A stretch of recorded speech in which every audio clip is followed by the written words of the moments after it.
Iran में ground operation के संकेत, स्पेशल कमांडो टीम तुर्कमेनिस्तान आई और हेलीकॉप्टर में तेल भरने वाला टैंकर भी आया है। मादरों को लाने वाली टीम यहां भेजी गई है। तुर्कमेनिस्तान में 2 विमानों की लैंडिंग हुई है।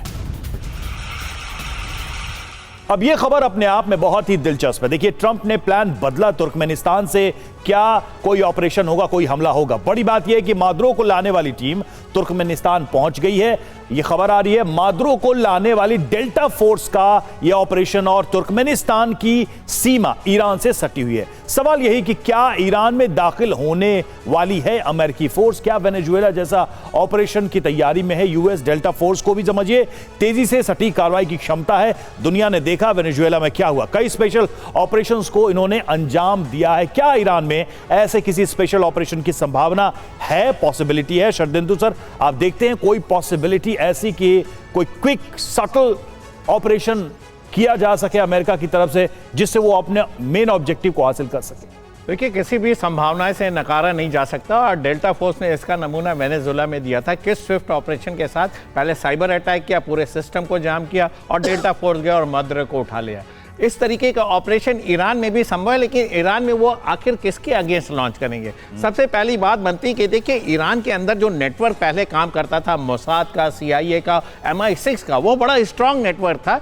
इसके ऊपर ईरान ने बहुत काम किया, इस नेटवर्क को ब्रेक करने की कोशिश की है। और मोसाद का जो पहले एग्जिस्टेंस होता था ईरान में, मेरा मानना है कि आज की डेट में वो कम हुआ है। और साथ में IRGC ने अपनी पकड़ और मजबूत की, वो भी एक स्पेशल फोर्स है और उन्होंने इन सारी पॉसिबिलिटी पे काम किया है। अपने राजनेताओं की सुरक्षा बढ़ाई है, जनरल्स की सुरक्षा बढ़ाई है, अपने जो लॉन्चिंग साइट है उसको प्रोटेक्ट किया है। तो अगर डेल्टा फोर्स तुर्कमेनिस्तान या नॉर्थ साउथ इराक में भी ऑपरेट करती है, या जॉर्डन के किसी जो एरिया जो इराक से लगता है वहाँ पे आके अपना ऑपरेशन को अंजाम देती है, रिहर्सल कर रही है, क्या आगे लॉन्च करने की कोशिश करती है, तो बड़ा डिफिकल्ट काम है। आपको बहुत बड़े मैसिव फोर्स की जरूरत पड़ेगी। और इस तरीके के स्पेशलाइजेशन ऑपरेशन जो होते हैं वो एक सेलेक्टेड होते हैं, टाइम स्पेसिफिक होते हैं। उस टाइम पे कहां पे कौन सा कमांडर किस स्थिति में है वो आपको एसेस करना होता है। उसके लिए एक आपको भूमिका, एक एनवायरनमेंट क्रिएट करना होता है, फोर्सेस का प्रोजेक्शन होता है, डिप्लॉयमेंट होता है, मूवमेंट होता है, सरप्राइज वेनेजुएला जैसा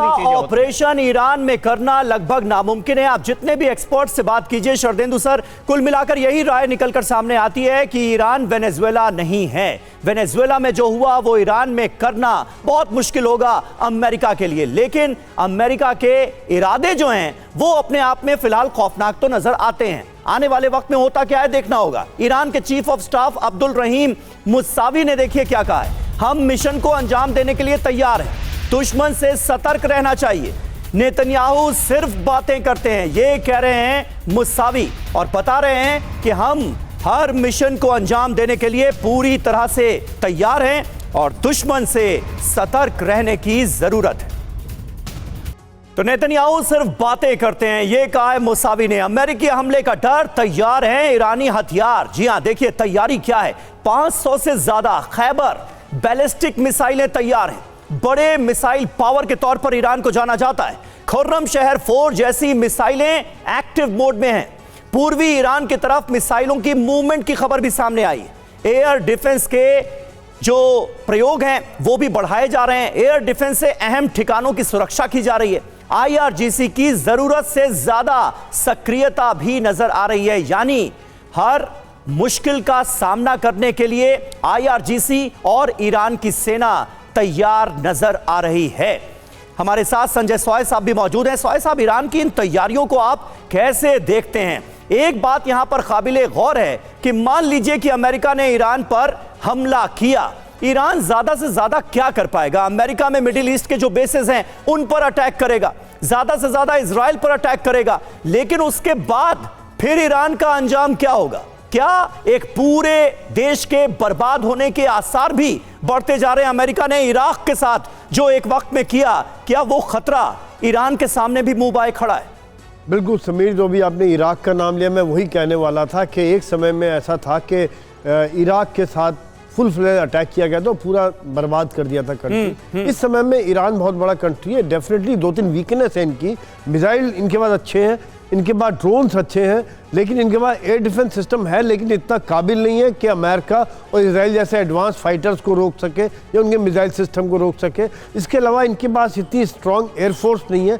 ज़मीनी फोर्स बहुत अच्छी है, टैंक्स बहुत अच्छे हैं, तो ज़मीनी फोर्स का इतना फ़ायदा नहीं होगा। अगर ग्राउंड ऑपरेशन चलता है तो तभी उसका फ़ायदा है। तो यहाँ पर एक तरह से जब एयर डोमिनेशन होगा, जैसे हमने जून में देखा पिछले साल कि अगर या इजराइल ने जब किया था तो पूरा ईरान के ऊपर एयरफोर्स के द्वारा डोमिनेशन करके वो मिसाइल साइट्स को डिस्ट्रॉय करने की कोशिश करेंगे जहाँ से वो लॉन्च होती है। डेल्टा फोर्स का काम ये रहेगा कि उनके एजेंट अंदर जाके कहीं ना कहीं इन साइट्स को आइडेंटिफाई करना, और हो सकता है ईरान के कुछ लोगों को मिलके अंदर से भी ड्रोन लॉन्च, जैसे पिछली बार भी किया गया था कि अंदर से भी ड्रोन लॉन्च किए जहां से उन्हें उम्मीद नहीं हो कि यहां से ड्रोन अटैक किए गए।